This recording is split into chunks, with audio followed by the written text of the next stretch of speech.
मित्रांनो, जर तुम्ही सुद्धा तुमच्या मित्रांसोबत 2025 मध्ये बनारस आणि वृंदावनची ट्रिप प्लॅन करताय, तर ही व्हिडिओ तुमच्यासाठी आहे. कारण ह्या व्हिडिओमध्ये मी तुम्हाला फूड, स्टे, ट्रॅव्हल आणि बजेट सांगणार आहे. तर ही व्हिडिओ आत्ताच सेव्ह करा. मुंबईपासून डायरेक्ट बनारससाठी नॉन AC 1200 आणि AC 1600 असे तिकीट पडते.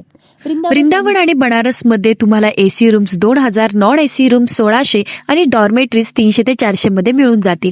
लोकल ट्रान्सपोर्टसाठी तुम्हाला पर डे 300 रुपये खर्च होईल. तुम्ही जी आयटिनरी चूज केलेली आहे ती त्या लोकल ट्रान्सपोर्टला शेअर करून तुम्ही तुमचा प्लॅन करू शकता.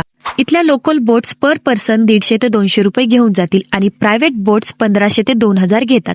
नंतर येतं फूडसाठी तुम्हाला पर डे 400 रुपये खर्च होईल. आता वृंदावनला जायला बनारसमधून डायरेक्ट मथुरासाठी ट्रेन असते, जिचे तिकीट पडते 600 रुपये पर पर्सन. आणि बेस्ट वे तुम्ही तुमचे हॉटेल्स वृंदावनमध्येच बुक करा. फक्त बरसाणाला जाण्यासाठी तुम्हाला प्रायव्हेट गाडी करावी लागेल, ज्याचे चार्जेस 2 ते 2500 पर्यंत पडून जातील. बाकी वृंदावनमध्ये पण सेमच खर्च होईल जो मी बनारससाठी सांगितला होता, जसं की फूड, ट्रॅव्हल आणि स्टे साठी. एवढ्या लांब जाणारच आहात तर तुमच्या त्या 7 मित्रांना पण घेऊन जावा, कारण जेवढे जास्त मित्र तेवढे तुमचे कमी पैसे जाणार आहेत.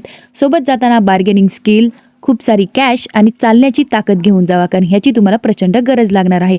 आणि डिटेल बजेट जाणून घेण्यासाठी तुम्ही माझं कॅप्शन रीड करा आणि वाट कसली बघताय, आत्ताच तुमच्या मित्रांना ही रील शेअर करा आणि तुमची बनारस वृंदावनची ट्रिप प्लॅन करा.